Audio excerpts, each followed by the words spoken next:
Welcome to Tech Simplified, and my name is Sly Gittins. And real quick, before we dive into this episode, I'm co-hosting a new podcast with Jeremy McKellar called Tech Innovation Made Human right here on Tech Simplified's YouTube channel. Every week, we're going to break down what's happening in tech in a way that's actually makes sense. No jargon, just real talk. And once a month, we're going to bring on guests who are doing big things in the industry. So if you want to keep up without getting overwhelmed, check it out after this episode. It's coming soon. Make sure you subscribe to the podcast. Now to the real important thing. Now, welcome back to the Women in Tech with Sly Gittins. We are highlighting women that aren't just part of the tech industry, they're shaping it. And today, drum roll please, I'm sitting down with someone who brings the brains, bold leadership, and serious execution chops to the table. Annie Pratt, Vice President of Operations at Alcatraz AI. If you haven't heard about them yet, they're building a future of secure spaces using AI-powered facial authentication. Think next level access control, frictionless, fast, smart. Annie has helped leading that charge, but her work didn't start there. Annie has more than a decade of experience building, scaling, leading in tech startup world, especially when it comes to launching new products and building teams from scratch. She kicked off her career at Axon Enterprise, the company behind the body camera and public safety tech, where she launched connected hardware software products and later led their consumer products division. That meant owning sales, marketing, manufacturing, and even more. The full P&L responsibility. That means real impact. Then in 2019, she didn't stop there. She kept going. She joined the founding team at Atlas Motor Vehicles, a startup in the electric vehicle space. Just a year later, she was president, running everything from engineering, you heard that right, and supply chain to finance, business development. And under her leadership, the company went public on NASDAQ, mic drop please, rebranded to Nixu, and later entered acquisition talks. That's serious leadership in motion. And he also holds a degree in product design engineering from Stanford. You said that right. Stanford University, where she was recognized as not top 20%, top 10% student and awarded a leadership. She is creative problem solver, operator at heart, someone who's not afraid to roll up the sleeves, take risks, makes tough calls, and move fast. So today, we're just not talking about climbing the ladder, but talking about building it. Let's welcome Annie Pratt to the show. I'm so excited to have you here. Annie, what else can I say about you? I Oh hope I did you my justice. goodness. Sly, I need you to hype me up before every big meeting. That was amazing. Thanks for having me. I'm excited to talk to you. Oh, you're welcome. So it's easy when you're doing stuff like I told you before we started. You accomplish more things than people do in a lifetime. So it was pretty exciting to do this. So let's Well, take it. Oh, go ahead, Annie. I was just going to say, thank you for saying that. And I feel like there's still a lot of work to be done. So I'm excited to talk about it. Oh, yeah. And that's why we're here. It's Oh, just started. That's one thing I love about doing this interview.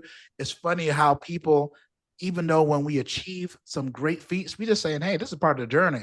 We're not done yet. We continue to learn, you continue to evolve, you continue to take on hard challenges, which I love to see. yeah. I always say windshield, not rear view, which of course we want to learn from what we've done and mistakes we've made and accomplishments, but I'm always focused on what's ahead. So. Yeah, that's amazing. But let's go back in time. Let's talk about what sparked that interest and how do you land your first role in the industry? Because one thing I always like to say is when I was younger, I used to be fascinated on movies, but what was the process on building a movie? You watch the end product and say that's cool. But I'm like, how did they get there? Like, how did it get on the screen? Then when Yeah. when I was younger, I got to work on some plays. I didn't realize how complex it was to get a small plate up. So I'm like, what happened when you got a multi-level production? And I say that for us is we see all the accolades I just shouted you out on, but what take us back to the beginning before you even had that? And you was thinking you in high school, you think I'm like, man, I got something to Stanford. What I'm gonna do with this, right? Yeah. Take us back to that, Annie. Yeah. Okay. It's funny. I think hindsight's 2020. So in hindsight, if I think all the way back to high school, I can see like a path that makes sense. But if you talk to 18-year-old me, Yeah. who knew?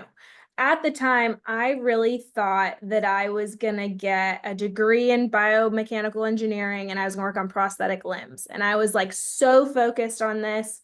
I had spent a lot of my free time working with people with developmental disabilities and loved the experience, loved being able to help, but was really fascinated with their technology and their tools that they were using on a daily basis, and was convinced that was the path I was going to go down. I was going to make those better and make people's lives better that way. Luckily, at Stanford, they had a product design program, which sort of fell very closely to a mechanical engineering degree, but really focused on understanding people and the problems that technology could solve. And that like creative balance with engineering was really attractive to me. I found myself doing a lot better in the classes that were focused on user research and things like that, more so than the traditional mechanical engineering classes.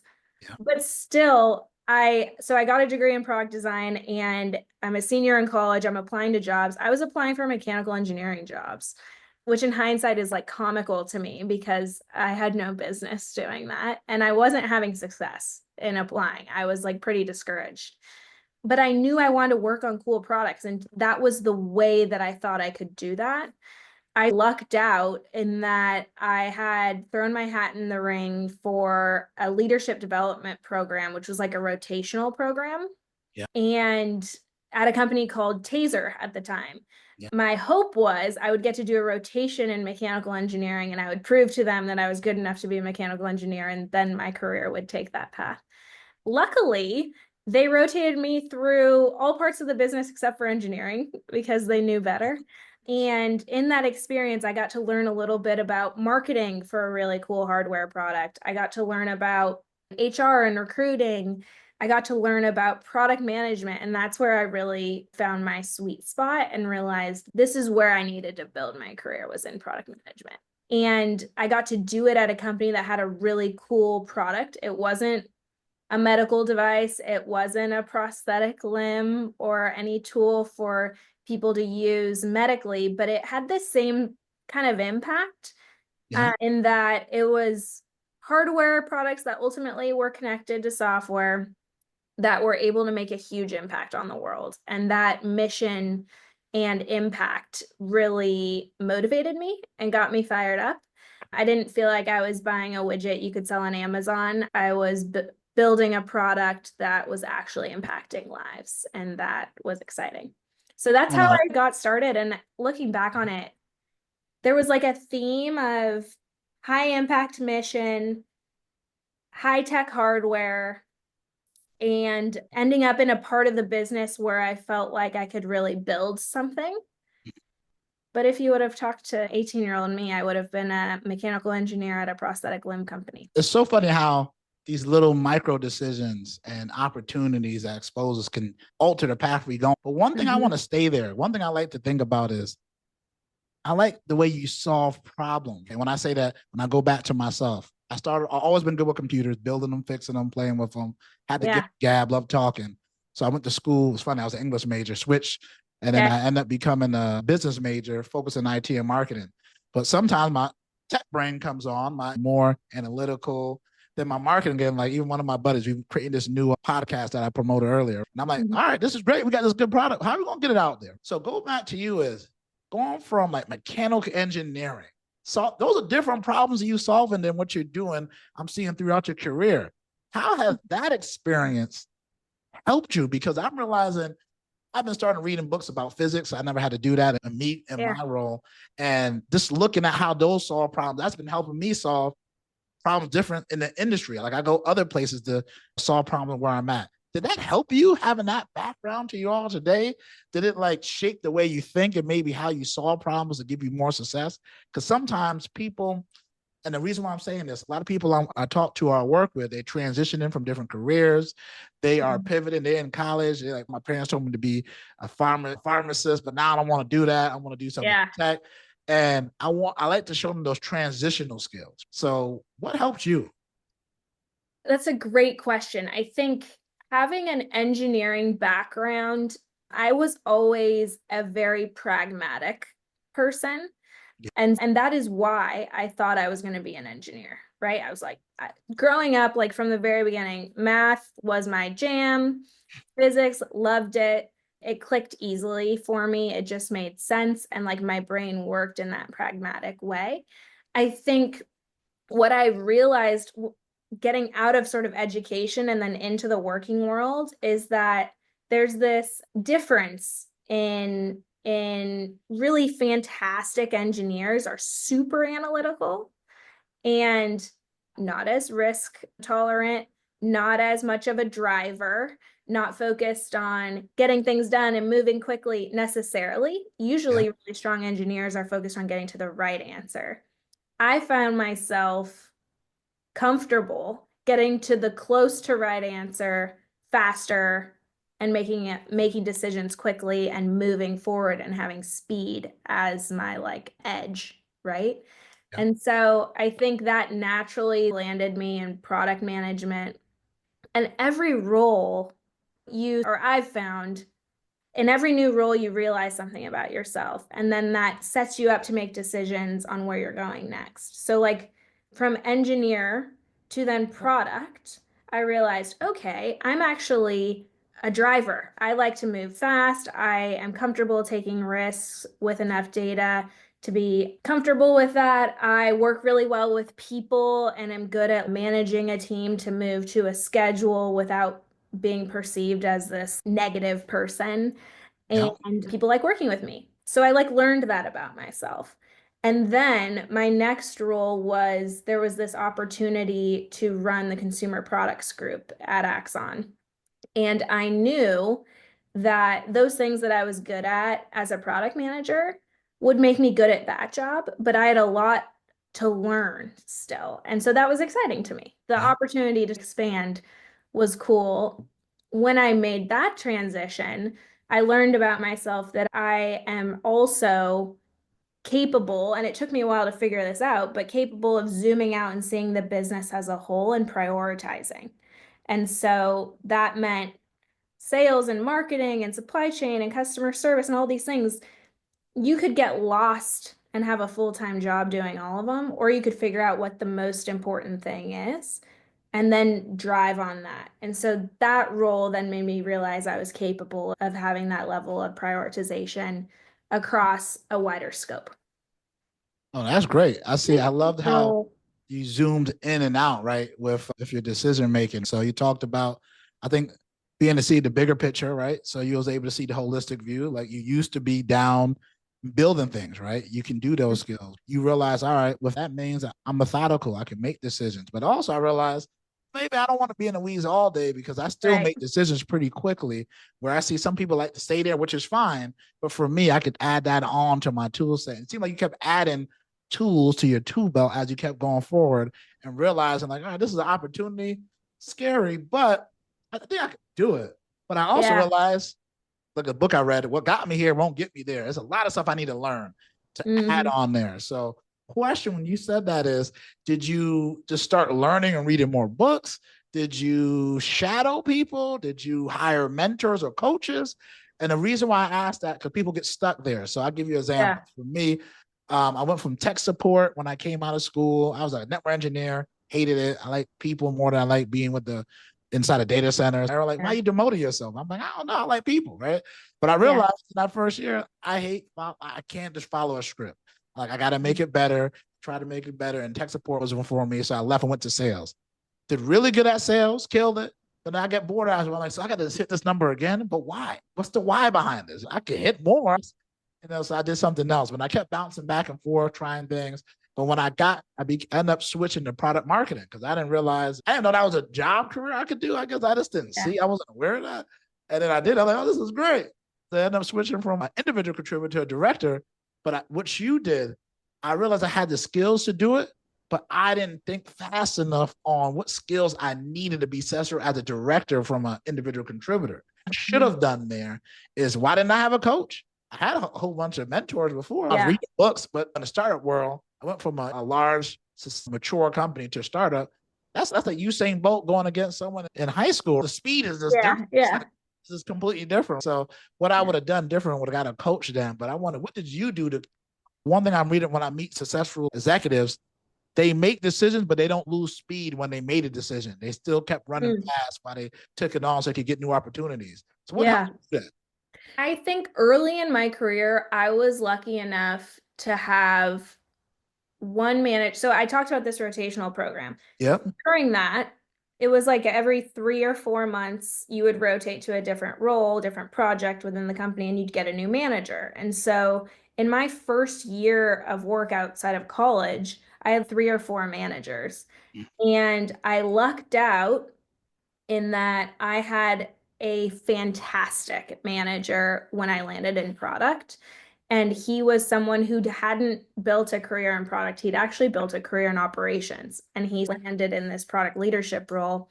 But he was someone, he taught me so much about the business outside of my role, about how to operate the right way, how to work well with people, how to learn new things. And so I think I credit so much of my ability to like move quickly and also like my self-confidence Yeah. to his management early in my career.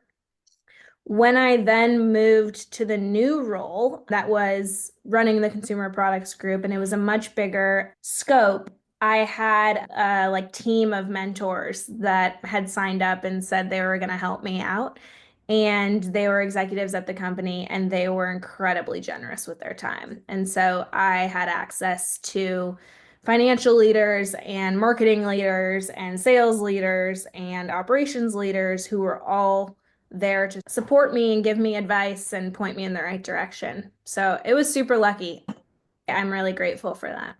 Oh, that's great. No, they don't, but that's you was also open to that, right? So I think you Of could have had course. those resources. Like some people don't. You think that would be like, I'm gonna take that, but I find people you like, I don't need that. I'm like, are you sure about that? You know? I So think everybody needs it. I think right. anyone who's not open to that is selling themselves or is doing themselves a disservice. Oh, There's been multiple points in my career where there's been opportunities to have an executive coach.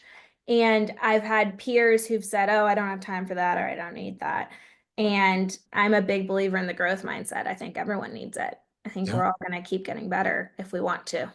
Same here, right? I ended up getting an executive coach, switch, how to polish myself, right? And even I started doing things like I created a video called Always Be Learning, the always be learning mindset. Growth Yeah, I love that. for me is just to go for where I'm going, and so much unknown that you got to learn. You got to be curious. You got to ask good questions. Like when I get to meet people like yourself, what books are you reading? What podcasts? What are you doing to feed your mind? Because to get there is a lot of stuff that you haven't even shared that you just Right. naturally do. So how do you get that information? You got to be hungry for it, and you also got to be okay with rejection or failure. I had jobs that I took that I probably wasn't ready for and I didn't do well, but I learned so much along the way. So I'm glad that you Yeah. said that. So let's fast forward to today. You just joined the leadership team at Alcatraz AI. What drew you to the company and what excites you about the role there?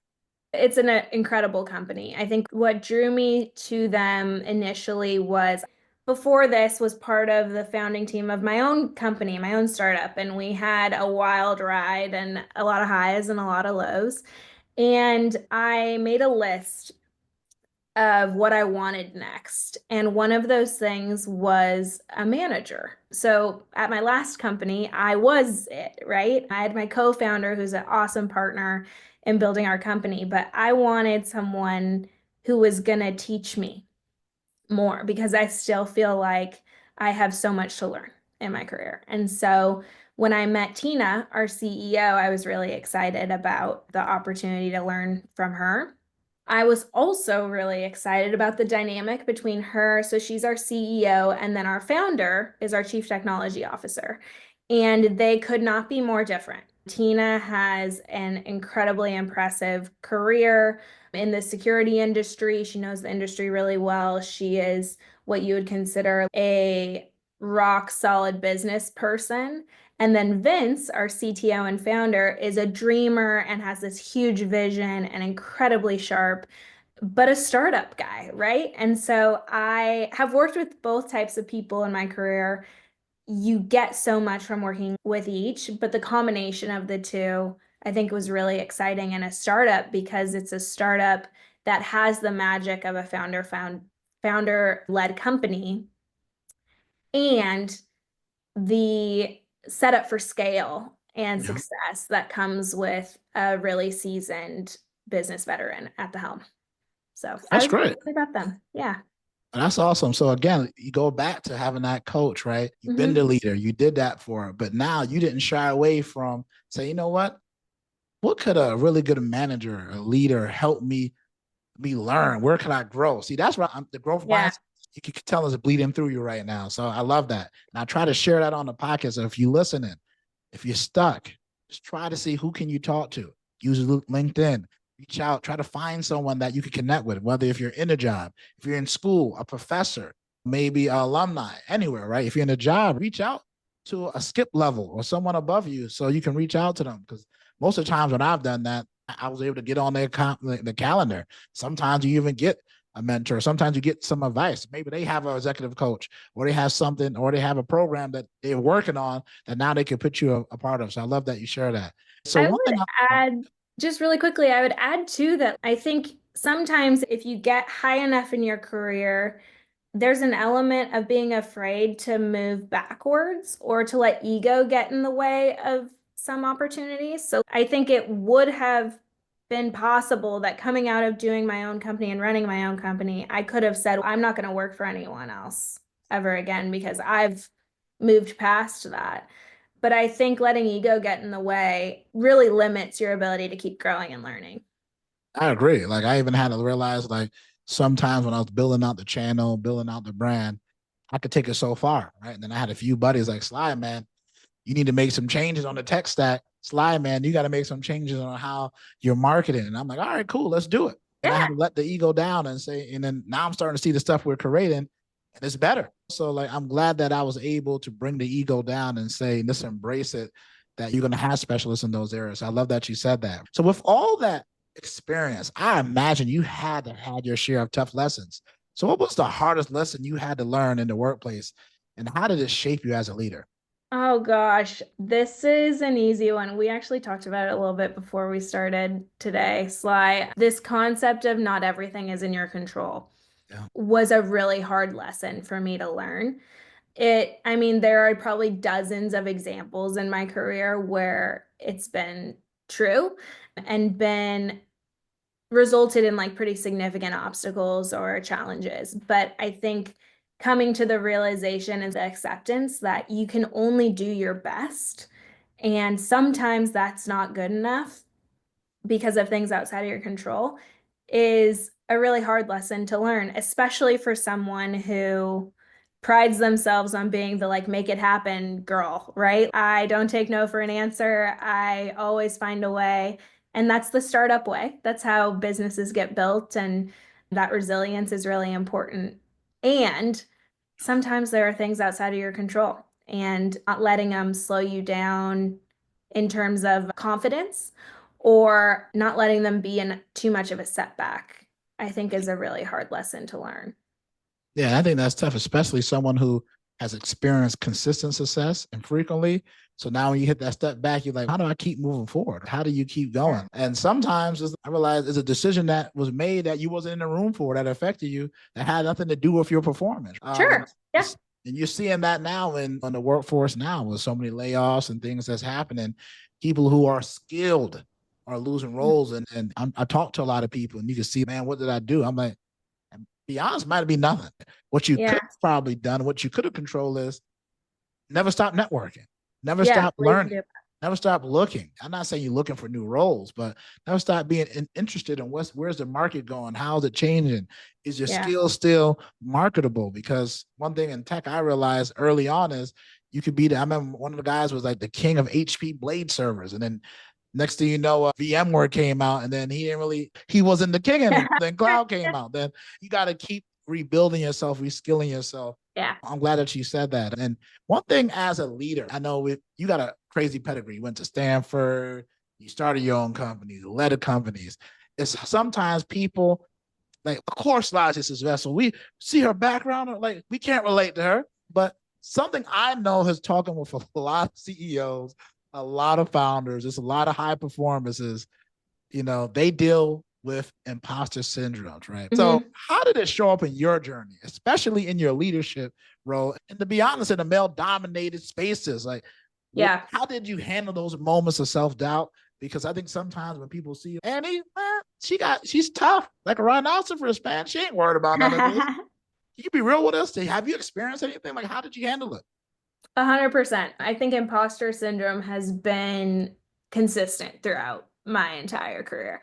And I think a huge part of it is the industry that I'm in or have been in has always been very male dominated. So starting in technology for law enforcement, it's all middle-aged men, right?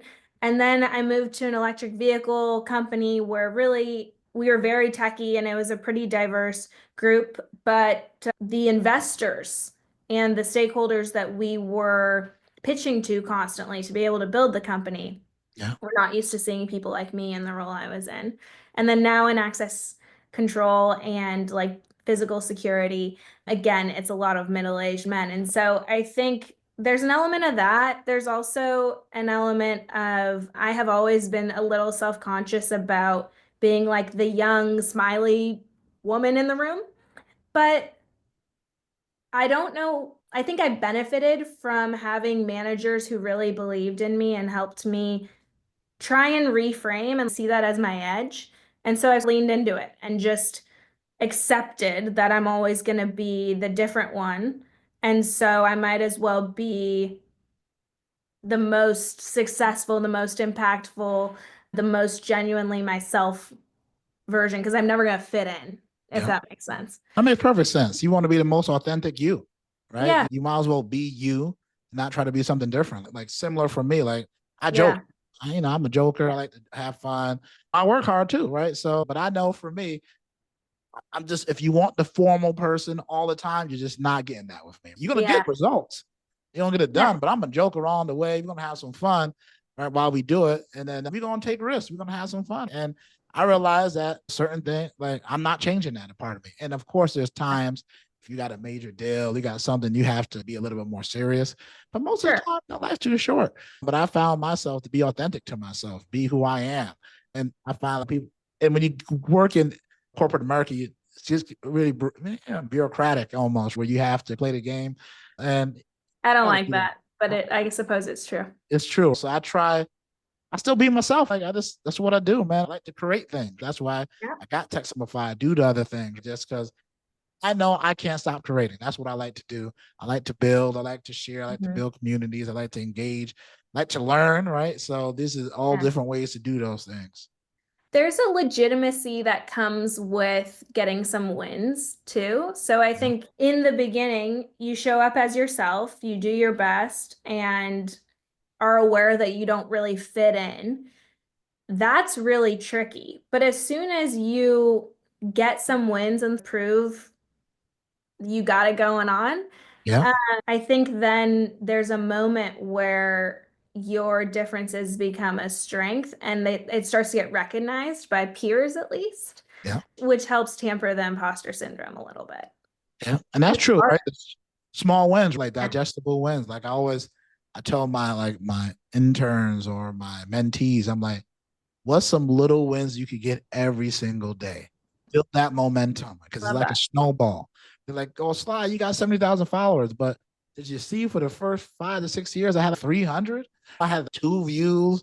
No one was watching. Yeah. Like, it just takes, Little, right? yeah. Little wins is such a hard thing to do or to recognize because, like, for the way my brain works and my default approach is like, where's the promised land? Where are we going? Okay, we're a year away. But I do think, to your point, there's so many obstacles. There's this constant imposter syndrome. There's all these things outside of our control that could not go right. Yeah. And if we don't celebrate the little wins, then it just feels like a slog, right? Correct. 100%. What's me and Yeah, my buddy? We working on this new one. He was like, I need to be perfect, I need to be this. I'm like, we need to get there. But yeah. you got to get the first one out. So what we need to do to get this out today, and I always make the analogy is if I gave you a whole pizza, 16-inch pizza, and folded in half and told you to eat it, how messy would that be? Could you do it? Probably. Will it be painfully disgusting? Yes. But if I got in there and we carved it up into 16 pieces, not even eight, little tiny ones, you can eat it a lot easier, cleaner. The table won't be as messy. You can probably share some more with your friends now. It's just a little bit easier to do. So I What try a something. great analogy. Let's just do it, right? Like you can just picture that, right? Just trying to stuff a whole 16-inch pizza in your face. It just doesn't work out. And it's easily said than done because you get so excited at the end, right? You get so excited. Like, when I get this, I'm going to get here. But I'm like, what did I do today to get there? So something I did, I'm like, Yeah. all right, I want to grow my LinkedIn followers. Why? Why is that even good? Well, I Yeah. want to eventually have more subscribers down the road. I know I got solutions that I think that it'll be helpful. What type of person do you want? Will Annie buy my stuff? Probably not, right? So why am I targeting Annie? So what can I do today? Oh, I want to talk to students. Have I talked to any students yet? Have I made one post today talking to students and what they care about? Start. Have Yeah. I interviewed any students today? Do students even want this? Because I'm 36 now. I'm so far from college.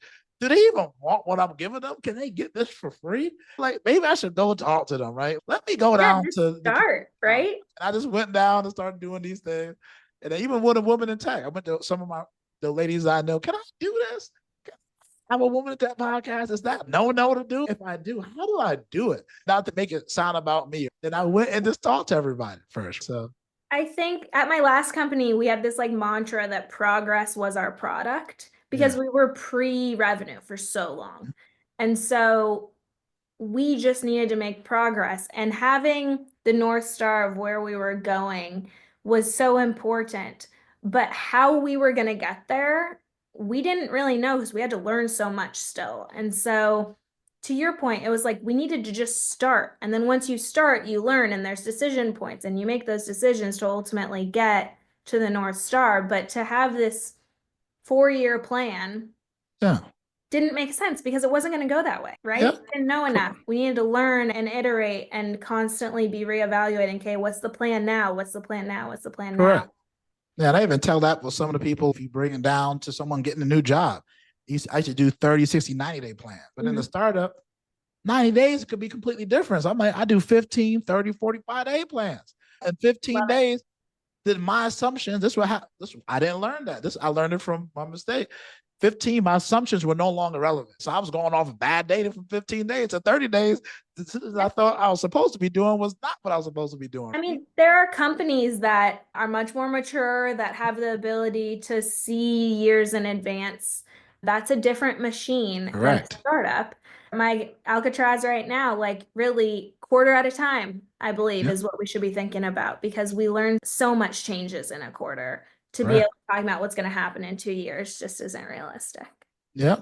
That's beautifully said. So one thing I like to talk about is I remember me being a dad. I got 3 kids, love them, 6-year-old, 3-year-old, and a Oh three my months gosh. year old right now. Boy, are you sleeping? No, not at all. Yeah. I'm tired. One of my eyes might be red right now. It's no sleep. But Yeah. that's the stage of life we're in. That's fine. So when I talk about this is I know for me, when I remember I told my man, I want my paternity leave. He's like, at Microsoft is cool, but before, like, why you Yeah. need that? You're not the one who was going, you're not giving birth. I'm like, wife, it's got a scheduled C-section, dude. I need to take care of her, man. What I need to do to make sure I got some time, right? And I remember some people not liking what I'm doing. Mm, They didn't think it was necessary. yeah. And I guess as a guy, I guess it was taboo to even talk about it. But I didn't care. Like, That's too bad. I'm spending time with my kids, and I'll find another job if I need to do that, because I'm just this time's gonna be gone. And I won't be able to have that. So in Sure. your role, one thing that a lot of women talk about is the pressure of choosing between career, growth, family, and responsibility. What Yeah. advice would you give someone feeling stuck between the two? Oh my gosh. I think advice is so hard because everybody's so different. But Right. ultimately, like the way you talk about priorities, Yeah. I think is applicable to all people. And just being really clear about what your priorities are is important. Yeah. Have been struggling with the word balance lately because I think the go-to word for if you got family and a career and you must be balancing everything. And for me, nothing is in balance. What it is, it's intentional. And so at any period in time, I try to just be really present in what I'm doing and intentional about the time I'm spending. And that doesn't mean it's 50-50. That doesn't mean that always my family's the top priority. It doesn't mean that always my career is the top priority. It means that like I have to be agile on an hourly basis of what am I doing right now? what's the priority? Okay, I'm focused on it. And I have the luxury to be able to do that because my husband's amazing and super involved and operates in a similar way. And we plan together and communicate. But like right now, it's a Saturday at 10:45. I'm all in here. Yep. And it is not a balanced situation right now. I'm giving you all I got. Yep. When it's over, I'm going to go home and I'm going to give it all I got at home. And that's been my approach. I think it's allowed me to have a career that I love and a family that I love. And it's been working for me. So. Yeah, I think that's great. Yeah, prioritizing and then being there, being wherever you are and being fully there, right? Yeah, So that's one thing I had. I grabbed a therapist, right? I was stressing out, doing all that. And the slide, man, you always think about the next thing, so you're never fully there, it's right? So I'm hard. like, that's Yeah. crazy. Especially when you're trying to get something off the ground, you're trying to do something like, all right, the baby's just here. Oh, I got to do this, and I'm like, Yep. you know what? When I'm here, like my phone is out there, the kids is out there, and similar to you, my wife is a superwoman. I'm not even lying. She handles a lot of things that I take for granted sometimes, that she helps me and I do a lot of things and we help each other out and we like tag team things. That's why I call the whole thing Team Gittins, right? Love it. But yeah, you got I found that when I'm with the kids, I'm with the kids. Like I'm not on my Yeah. phone, I'm there. You try to give, as much as you can in terms of percentage and time. But I like you said, I said you got to find out what I learned a little bit younger. My parents, my grandparents always told me is define what you want out of life. What do you Hmm. It's your canvas. You can choose what you want. If you want to look at a wall all day, that's what you want to do with your time. You have the ability to do that, right? I Yeah. don't choose. I can bet you do that, right? But they Yeah. said be prescriptive, intentional. I think the word you said with your time, and be flexible if it changes, right? Like Yeah. whatever prioritizer. Before I had kids, I didn't understand the feeling. I'm telling you to be honest with you. Yep. Yep. The I reason think, why. Oh, go ahead. Yeah. sorry, go ahead. Go ahead. No, I was gonna say really quick. When I went to the startup, I had my daughter. So then startup, they need all of you. I'm like, I can't give you all of me. I got my daughter now. Damn, this ain't the right role for me at the right time.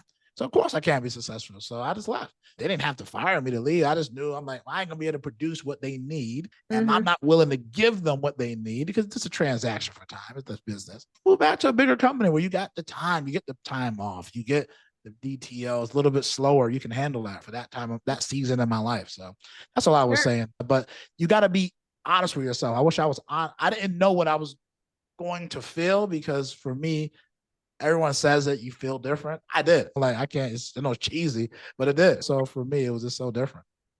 It's so different. I think becoming a parent changed me significantly, but like a very tactical way it changed me is how I manage and prioritize time.